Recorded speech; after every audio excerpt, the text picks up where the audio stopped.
Welcome to the Melrose Show. This is a new intro to this podcast. If you want to hear the old, go to our last episodes. Moving forward in this season and all the seasons to follow, we're going to keep it short and just summarize the episodes that you're about to listen to. So this episode is with Louise Watson. Louise is the Associate Director at Propeller and co-founder of WACL Empower Cafe in Cannes Lions, which is now a very large and fast-growing group on WhatsApp. She joins the show today to discuss her journey and her initiatives. Louise highlights how this initiative has grown, the importance of inclusive and diverse panels at conferences. She talks about her dual roles in marketing and PR while building Empower.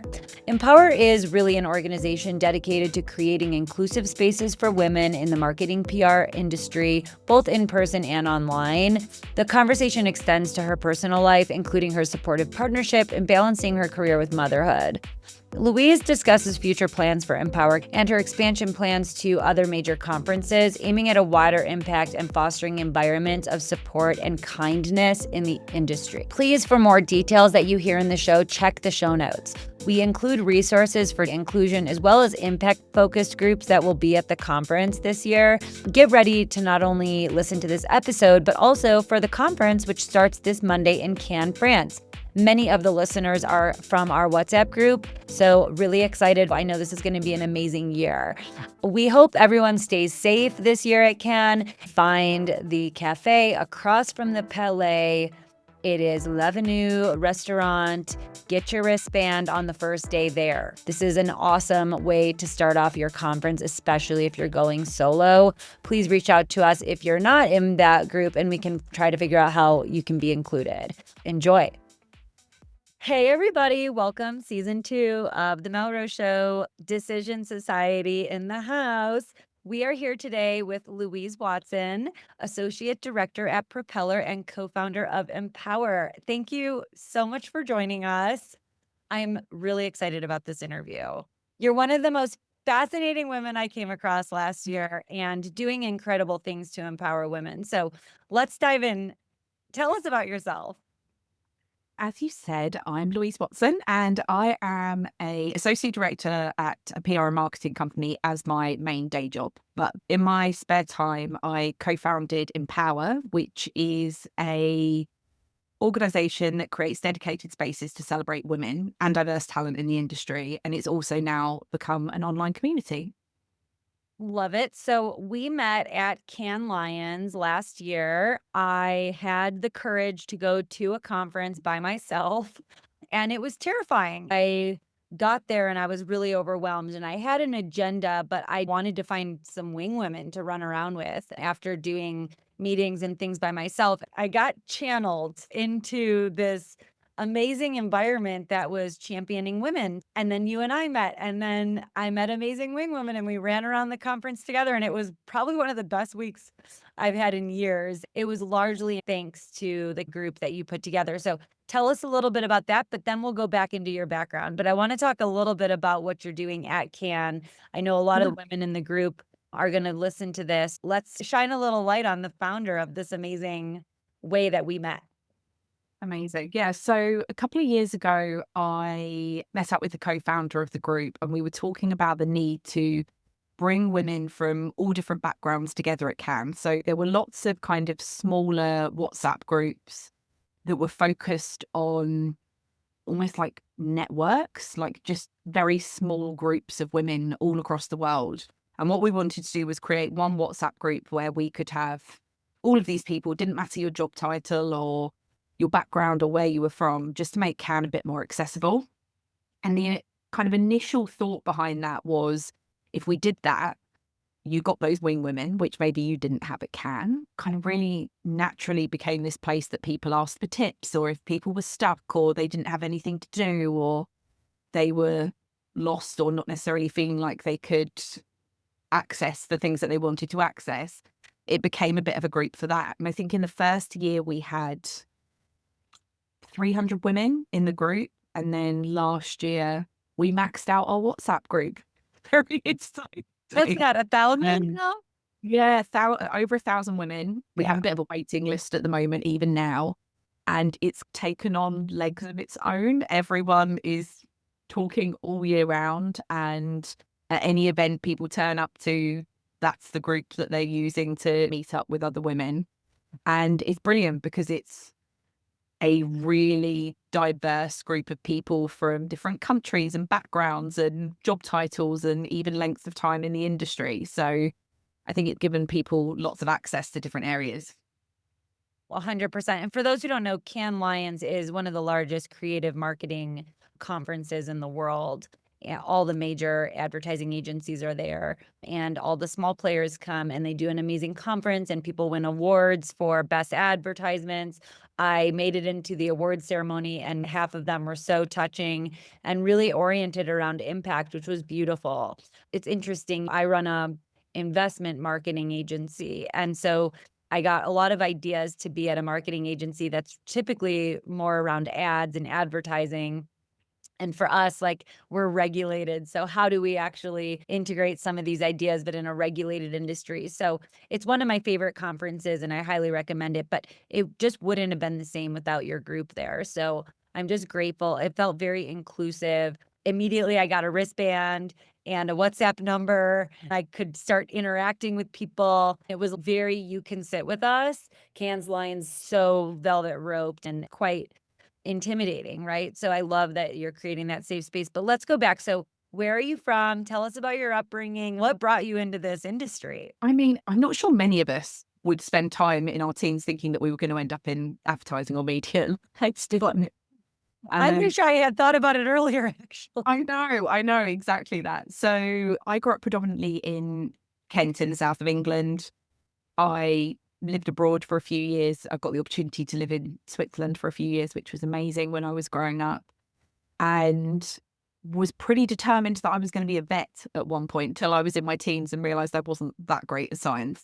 And then I decided at university that I was going to study subjects that I really enjoyed. So went into marketing. I did marketing and computing, and then I did a minor in intercultural communications. As a result of that, I actually ended up teaching for a year. I taught A-level students, which anyone that's not from the UK is 17, 18-year-olds, teaching them about business studies, and then decided that wasn't necessarily for me. Originally ended up in an agency that specialized in construction marketing. And so that was a very dry subject to be marketing for. Like, how do you make this sexy? Oh, yeah, absolutely. It was, how do you make flat roofing and insulation panels attractive to people? The answer is you can't really.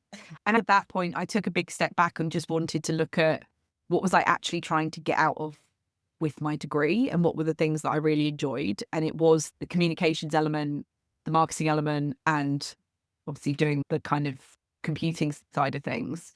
It led me into looking at tech PR as an area to go into.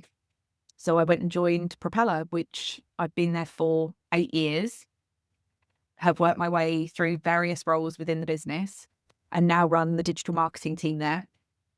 A few years ago, I had my son, went on maternity leave, came back, and then made my first trip to Cannes Lions. And that was very eye-opening. With your first experience, I think there's lots of these events around. Nothing quite like Cannes. It's a very unique, very overwhelming, but amazing place. And I think my favorite thing is the work and the walking around the Palais and getting to see all of that stuff. But then you get outside and you see all of these amazing people speaking on all different stages. And I think I spent the first day or so, my first trip out, it was just complete overwhelm. And it was exactly that was the reason why we decided to create the WhatsApp group and then decided to create Empower, was as a direct result of that feeling and realizing that it wasn't just me that felt like that. Actually, there were other women that I got talking to and then founded the different things that we've now got. So you did the tech terrace. Correct. There with the women in programmatic, right? Yes. Love that that first year at Cannes, you're kind of like, what is this? Like, this is so much. But then you start thinking, like, how can I get involved? And I love that you did it the tech terrace, and then you ran that for the first year and ended up with a lot of people not in tech, right? But they wanted to be in the women's community. I love that story. Yeah, exactly that. So at the time I was volunteering for the Women in Programmatic Network, helping with their PR and their marketing. We decided that we wanted to do something to make a big change at Cannes and give that kind of space. And the original kind of focus area was this women in tech kind of focus. And then we realized throughout the week that most of the people coming through the door weren't women in tech. Actually, there was a big mix across the board. More and more communities began using it as a base. And that's when we realized that we wanted to broaden it. So it was actually at that year at Cannes, I then met the incoming president of WACL, which is a big women's network within the UK. It's a 100-year-old organisation of very senior women in media and advertising and communications. And I met the incoming president, Karen Stacey, and we got chatting about it. She was trying to organise things up and down the Croisette with WACL. I was trying to do the same with women in programmatic. And so that's when we joined forces and approached Cannes Lions about doing something more official. And then that's how Empower was born for last year. I love it. So tell us about this year. So you're going to be back in the same location. Tell us about the location and the programming and how it's going to work for those who are listening who are going to be there. Yeah, so we've got an amazing location, which is immediately opposite the Palais. So for those that haven't done Cannes Lions before, it's not one space. I think that's quite important for people to understand. You've got the main Palais where you have the kind of main stages and everything else, but then it's the fringe and the beaches and everything else where a lot of the content and activity happens. So being as central as possible was really important to us. So we've got a cafe that's immediately opposite the main Palais. It gives us a really central location, and we felt that if it was kind of a place that we were asking women to come out of hours and things like that, we wanted people to feel safe. We will be hosting a variety of different pieces of content throughout the week, exploring different issues that affect women, from things like challenges from a health perspective and being women's health heroes in the workplace, looking at what leadership looks like in the future, and looking at what organizations can do to better support women coming through. But the other area that we really focus on is what are the big topics that are being talked about on other stages, but approaching those through a women's lens. That was something that was a bit more unique and accessible last year. Was a lot of the panels, unfortunately, are still very male heavy. And what we did was kind of flipped that, whereas you might have panels that were 4 men and 1 woman, we were going 4 women and 1 man, and looking at the diverse voices that we can bring, and really making sure that the content that we're curating is about talking to people, not at them, and it becoming a very engaging, inclusive conversation rather than people sitting on stage and talking at people in the audience. Totally. Your arena opened me to a lot of the things that are being talked about on stages. Every conference I go to for the last 3 years, it's so AI heavy. And there's so little on impact and female inclusion and diversity. And so I kind of hunted those, and it was pretty interesting. So from an impact perspective, there were some really interesting groups. I'll put other groups in the show notes. I think that the coolest thing that happened to me at Cannes was that I was like, why isn't there more impact conversations? Like, why are these advertising agencies who have largely caused consumerism, right? Why are they not talking about the environment and the antiquated systems that some of these companies are working with? Because I was sitting at your place and somebody introduced me to somebody who introduced me to somebody, I ended up at a closed roundtable with Dentsu on impact and talking about what our other entity, Wholeness Technologies, is doing and what Decision Society is doing. And now that group and I have been talking and we're building out things from it. So just so cool to imagine that there's so many women that are using that networking and that community to do things even outside of advertising networking. And that's what I love, is that I could find who I needed there to make Cannes worth the trip for me, which up until some of those interactions happened, I was like, was this a great use of $10,000? I don't know. This is expensive, right? But I think it takes a lot of courage to go to these festivals and conferences alone. And so I just love that came out of that experience. Would love to talk about Decision Society, doing some like micro podcast interviews in partnership with you guys there. And so you're managing a lot. So you have 2 babies. So I think the cutest thing I saw at Cannes last year was when your husband showed up with this little baby, like a baby, and then your son. And I was just like, you are a superwoman. How do you do it? I have a brilliant husband, I think would be the thing around it. You know, it was really interesting that week because people found it really bizarre that he'd come out with me. And there were a few comments made about how well trained I had him. It was the favorite comment of the week, which came up a few times. I know. And we talked about it very early. I mean, I was pregnant by the time we'd made a decision to do Empower. And I had a chat with my husband about it, and we talked about what it might look like. I was still breastfeeding my daughter, so there was no option for her not to come with me. It's never that easy. Can always be quite complicated. So there was a lot of moving parts the whole time. So I needed to be there early.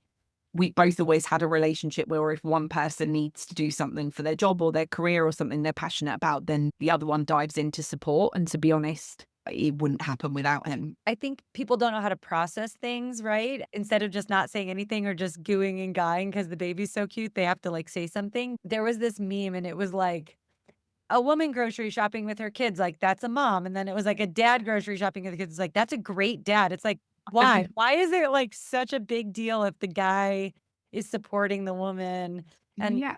and taking care of the kids while she runs a conference? Like, I think we should normalize this, right? Like this should be normal. Yeah. Absolutely. And I think that's the thing that we need to look at with this stuff is equal relationships are what help things like this happen, because I definitely couldn't have done it if it wasn't a relationship where my husband was willing to take time off to support. And when we both went back to work, we both decreased our hours slightly. So it impacted both of our careers the same. Like that stuff still isn't the norm. And I think the more that does become the norm, less of those kind of conversations are going to happen. And actually, that's a really amazing thing for women then that are feeling really supported and can turn up at events like that with their family if they feel they need to. I think that was the thing that I found strange was there is a nursery in the Palais that you can use if you have a Palais pass, and it's run by a British nursery. They're absolutely amazing. And there's all this stuff accessible if you know where to ask for support. And I think sometimes a lot of this stuff, that it feels like there's a barrier there for women attending these events or getting involved in things. And Yeah, actually, like sometimes it's always working out. Sometimes it's just working out what is there, because a lot of the time that stuff isn't really heavily promoted, which is a big shame. I feel like Empower is one of those platforms where, like, I haven't really seen anyone asking about childcare at Cannes, but it's a really good question. I also don't see at most conferences like discounted tickets for female-led companies, which is a shame. It limits our access. I almost always reach out to a conference and say, hey, I'm running a company. We have a nonprofit attached for women. We're also bootstrapped. We're female-led, female-operated. Can we get a reduced ticket? And they almost always say no. And it's really frustrating. We don't have the same disposable income. We can't scale our companies at the same rate. We don't have access to VC money that allows us to move around the world and be at these events. Having a supportive partner is like the bare minimum, it seems like, but it's such a shocker for people to see it. But with that being said, like I'm single and I would like a family. And when I think about my dream relationship, I don't think like there's going to be a guy and he's going to pay for everything and I'm going to give up my career and then I'm going to raise babies, right? Either I make a ton of money and I just can take time off, or I'm with a partner who taps in when I'm doing great and takes care of the family and then I do the same. And I think that's like a real marriage. That's a real relationship. I'm not calling relationships where a guy pays for everything not real, but what I think if we want equality in the world, we've got to be willing to be in relationships where we really are testing the equality, right? And you do get questioned for it. Beat up for it. Like, I oh, know. you've been a Because we're husband. It's like, used to no, I'm it. just a husband. Yeah. And to be honest, that week was really, really hard for him. Specific, like you would think being in the south of France. But I mean, Cannes is not Cannes during Cannes Lions Week. It's not like you're walking around sitting on the beach with the kids or anything else. It makes the film festival feel light, actually. Yeah, it's an intense week. I think he was all in on being supportive. Obviously, you know, the kids ridden out the cafe and things like that. They're really little too. They're what? How old were they then? 4 and They were 4 and Beth was 6 months. My youngest was 6 months. It was insane. You've shown us it's possible. But then, do you know what the lovely thing was even the relationship with Cannes Lions was so good that they obviously knew that I was going off on maternity leave. Like, I joined my first call with them when Beth was 6 days old, like post having her. And she has spent every sponsor call, everything just strapped to me for that first year until we got to Cannes. And that was amazing. When you look at the kind of supporters and sponsors from last year, they were exposed to a very unique part of my life that normally they wouldn't be exposed to. And it was such a brilliant, supportive group of people as well, because it's also a really vulnerable time. You're a new mum. Even if you are working and doing everything else, you're putting this side of yourself out there where you're like, this is my passion project. I'd really like you to invest in it, but I'm going to have this conversation with you while I have an 8-week-old child strapped to me. And it's not a natural thing for people to engage with. And people were really open about it. And it was a bit of, I know it's a very cruel words I would say, I was like, I'm really sorry she's going to make a noise and I'm going to put myself on mute and I'm going to be breastfeeding in the background and doing all of this kind of stuff. And it's just sometimes what we've got to do. I think it's the future. We're going to see that a lot more in the future. I love that that was a positive experience for you. But you were saying that like it was hard for him. And I cannot imagine having a 4-year-old and a 6-month-old in tow in those crowds and in the heat. It was really hot. But I think it's great. But I think all the women at Cannes and the women at Cannes group should recognize none of us would have had that if your husband wasn't awesome. So we owe him a big thank you note. We owe him a day off next year. And I think the thing is, it's okay if people decide not to do it. I did it last year because it was the right thing for my family. It's also completely okay for mums to say, I've sorted childcare at home and do you know what? I'm going to go and be 100% focused on work this week, because that does a lot for us as well. And I think that's the decision. We talked about it from last year. And obviously the main reason why they came out last year was I was still breastfeeding and that was really complex. Actually, this year we've had a conversation of been like, do you know what? The little one's at an age where she's just going to cause chaos. It's not right. Yeah. And that gives me the mental space to be able to go away and focus, but that isn't any easier. So I'm still expecting him to pick up a week's worth of 2 children, and we homeschool my son at the moment and all of that kind of stuff. So yeah, I think partners, parents, anyone that you need to call in is exactly what we need to be able to make this stuff happen. I love it. You're an icon, honestly. It's really cool to see somebody doing purpose-driven work alongside their work. I wish women could just do the thing they're passionate about. It's like, why do we have to have a full-time job and a passion project? I think having a great partner is a real key to that working. So tell us a little bit about your programming this year and like what you're the most excited about with this year. So you've secured that location. That location is awesome. It was like the best location. You can just pop in and out of the Palais there. Is iHeartRadio going to be right next to you again this year? I think so. So a lot of people are booking a lot later this year. So they're still confirming quite a lot of stuff. I mean, from a content perspective, there will be stuff around AI, which won't surprise you.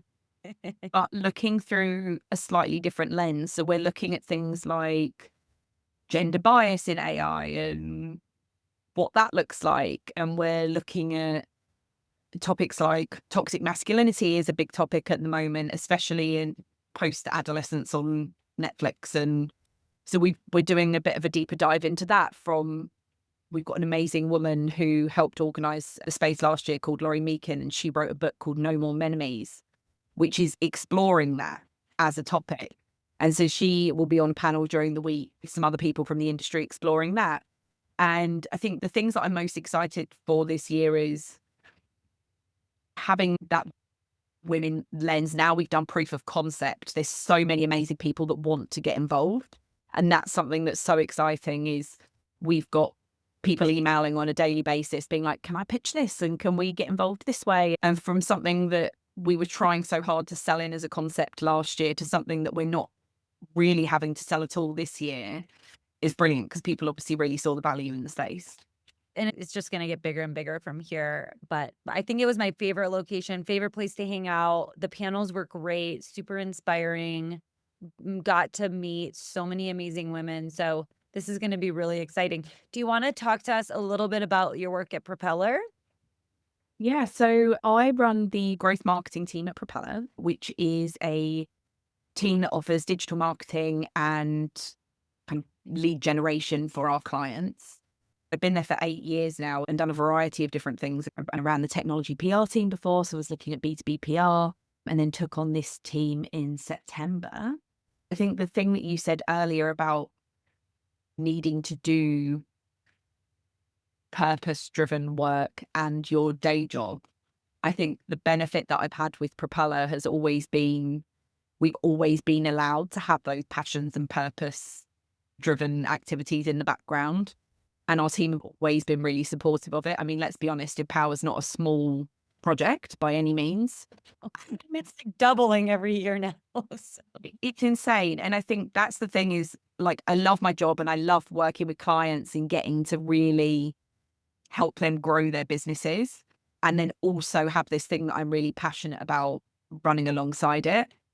And I think it's rare to have a company that so many of us have got different projects that we like working on. One of the team works in marketing for advertising, which is like an LGBTQ organization within the industry.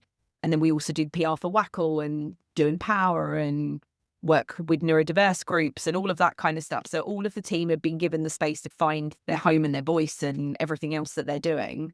And that is really rare. And I think that makes it great place to work ultimately. They're letting you self-actualize because they're allowing it to integrate. It's a really good message for companies to hear, like knowing what your staff is passionate about and also them being able to use the services for that. Exactly. It's like circular economy. It's great. I love that.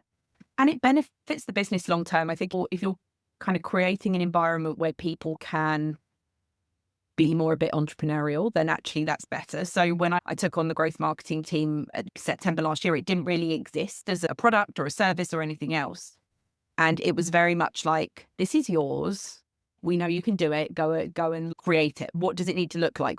How should we be serving clients? And with the other team members at the senior team level, we all worked together and then worked out, right, this is what we want to go to market with. And this is how it's going to benefit our clients.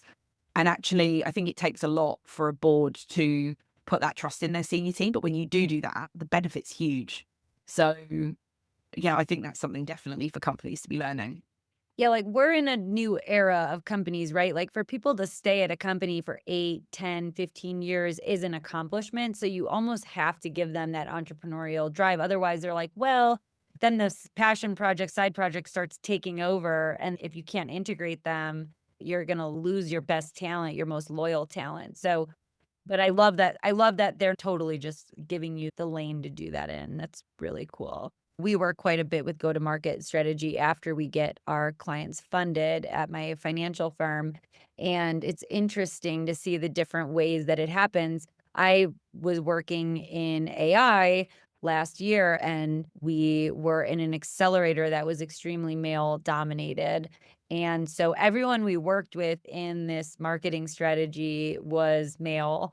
It felt really interesting to hear the go-to-market strategy from like the male lens. And I'm like, I would never buy that. If I'm going to integrate AI, I want it to have the female tone and I want it to be kind to the people who come to my page. And it was just really interesting seeing how it builds. I think that is something that we do need to consider. With that being said, I love that you're going to be having conversations that can around bias, gender bias in AI, because it is a topic that concerns me actually every day, because the more I search things on Google or the more I use AI to rewrite a letter, I'm wondering if the content I'm receiving is truly something that I want to use because it's not actually coming with my female lens on it. So I think that that's really interesting.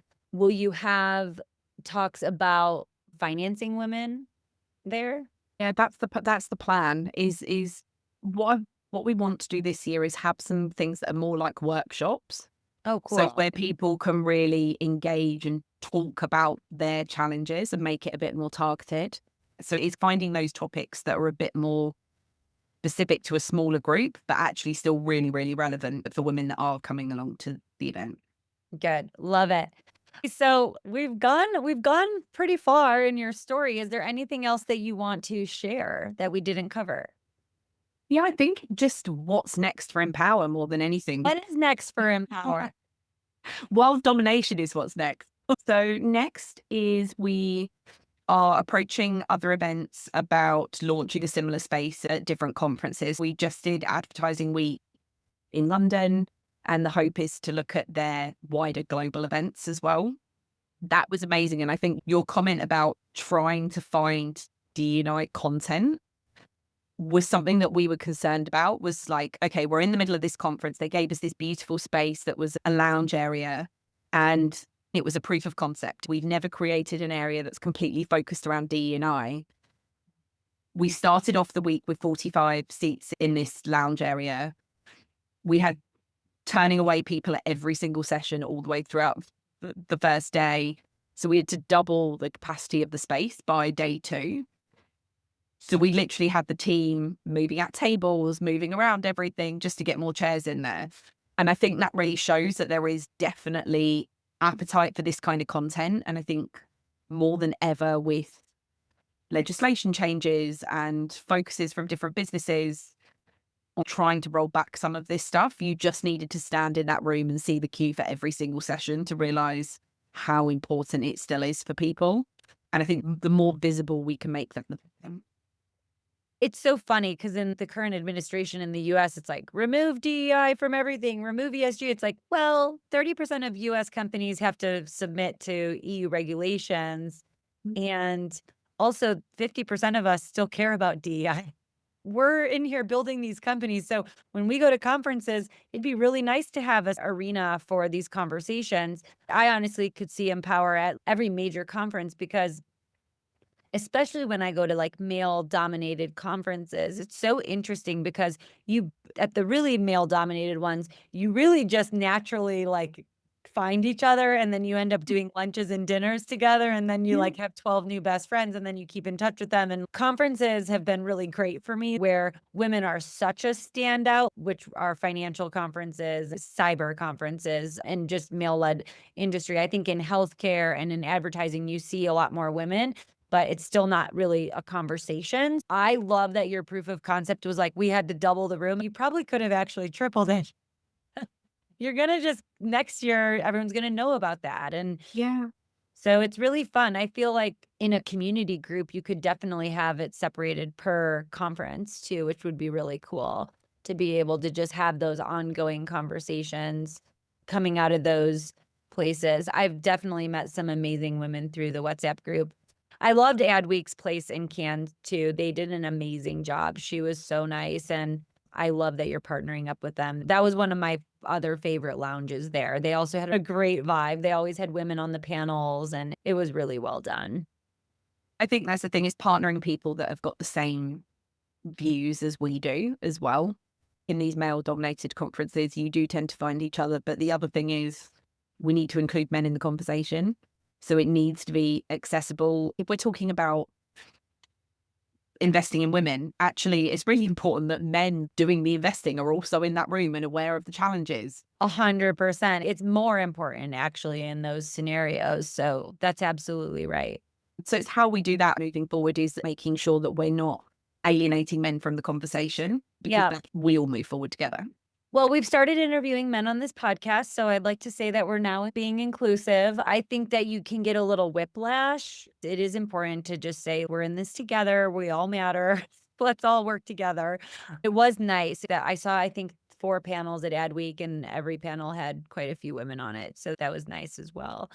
I went to Meta and they built a movie theater on the beach, which was really interesting. It's like, that must have cost so much to build that. But yeah, it's interesting. There was a lot of swag and there was a lot of adventure-y kind of stuff to do at some of the larger agencies like Meta and these other ones, but it felt a little more awkward. Your space, Adweek, the female quotient there, it just felt like you could really initiate conversations with people without being blocked or turned around. Some people literally would like turn around and walk the other way sometimes at some of these Yeah. other spaces. So it's important that these environments are fostering that feeling, because otherwise you're like, well, I'm never going back there. Exactly that. No, we're glad that that's how people left feeling. And I'm sure it'll be bigger and better this year. The conferences are like doing more events at different types Mm. of events is the next step. What's the biggest vision for Empower and also for you? What are your aspirations? I'd like Empower longer term to be at as many events as possible. And I mean, it's its own thing already, but it to be like its own entity and we've got a number of partners that come on a regular basis, but having a look at almost ongoing annual partners would be the way that I would see it moving forward. We've had partners that have come from Tech Terrace and have just been a part of the journey all the way through. Distillery, Adform are two that have been absolutely amazing and have just supported everything that we've done. I think for me personally, it's just seeing the impact of it more than anything. I think last year we had all of it's those tiny anecdotes that come out of it that are the bit that I really enjoy. It's people on their first work trip have gotten their dream job as a result of meeting someone in the cafe, or they've gotten their next promotion, or they've listened to a piece of content and it's inspired them enough to go and push for something that they haven't pushed for before. And I think feeling like we're creating something that's a bit bigger in the industry than any of us individually is where I'd like it to go. I think that doing like a 2025 impact report survey, did you do one of those for 2024? I don't think I filled it out, but I probably need to submit something for your impact report, because our collaboration now with the Conscious Advertising Network and Permaculture Capital wouldn't have happened if I hadn't made it into that roundtable. So I'd love to contribute there. I'd love to read the impact reports. And I think also when people are coming, it's good for them to know that so much is being cultivated within this community, that keep track of who you're meeting here and submit it to us. We want people to know that this type of networking is what actually does empower women. Yeah, exactly. And I think that's what we went out with, was this concept in our head of this might make people feel more included in the festival. And I don't think any of us quite saw the breadth of impact that it was going to have, which has been amazing. Like, I didn't expect to meet so many other women that were also there alone, actually. I like had no idea that many women were attending a festival on their own. I knew those other male dominated conferences that I went to, because you kind of like are standing in a room by yourself, like a bunch of suits. So you're like, oh, there's 25 of us here. But there I was like, wow, this is crazy how many women are here by themselves. I end up making like genuine friendships with women, because you're really able to support each other in the exact same way. It's such a give take at the same level. And then learning about each other's companies, and then going and working another party or room together, it added like so much value. Whatever you get from an impact report, you're like, you really could never measure the actual extent of it. Exactly. And I think there's a lot of women that self-fund as well. They see that Yeah. it's somewhere they should be within their careers. So even if they're part of massive organizations, they're self-funding to be there separate to their organizations. And then that's a really lonely place to be, because you can't really be a part of what's going on with your company, because technically you're on annual leave and you're not actually there for that. And I think there's lots of challenges there for people. But I think the WhatsApp said when Julia and I founded that, there was a couple of hundred people. I mean, for it to be 1,000 this year, we need to find a way of WhatsApp letting us have more people. It is max at 1,000. Yeah. I didn't realize that. I thought the community could have like 20,000 or something. I think it's 1,068. We might not be doing it right, to be fair. Well, that's the target for this year then. Wow, you're going to get it. What is the actual name of the cafe? It's the WACL Empower Cafe. WACL. Last thing, this podcast this season has been talking a lot about spiritual equity, and like your whole story is such a exclamation point to having spiritual equity in what you're doing. But is there anything like on that topic that you want to just add at the end here for women listening, who might not be self-actualized in their work, but trying to get there, that you can send the message out, especially to the Women It Can, because we're going to post this in the Women It Can WhatsApp group. So is there any messaging that you want to send out around your mission? Because you're one of the most invested in your spiritual equity with what you're doing, and it's really amazing to see that. But is there anything you want to add at the end here on that? I think with all of this stuff, it comes down to actually just being kind to each other. It's amazing what we can achieve when we're just nice to each other, and everyone, like, it's a big enough industry. There's competition, and everyone kind of sometimes gets so focused on elbowing each other out of the way that they don't stop and look at what we can learn from each other. I started a few years ago with a bit of a mantra that I was just going to tell people how much I appreciated them in a work environment, and whether that was people I knew or not. The minute I started doing that, it was amazing how much comes back. Like, tell someone you admire them, tell someone that they've done a great job, see people. And then when you've got access to these kind of spaces and communities and everything else, it's full of a bunch of people who are genuinely really supportive. And I think when you know where to look and who to access, then that can do amazing things. I agree. I think the older we get, the more we're like, I just want to be around nice people and kind people. We're pitted against each other. It's cultural. But when that veil comes down, it is such a nicer existence when you can just truly support each other and have each other's back and try to really see where people are coming from. I use the values worksheet from Brené Brown when I start working with people to understand which lens they're kind of looking at life through, what they value the most. That's been a really valuable resource for me. I love that. That's really great advice. And that's exactly what you embody. I think I would have had a very different experience there had I not met you that first day, and you were kind to me. So just thank you so much, and really excited to be there again and support, and excited to see all the women and men that are listening to this podcast, and we will see you there. Amazing. Thank you so much.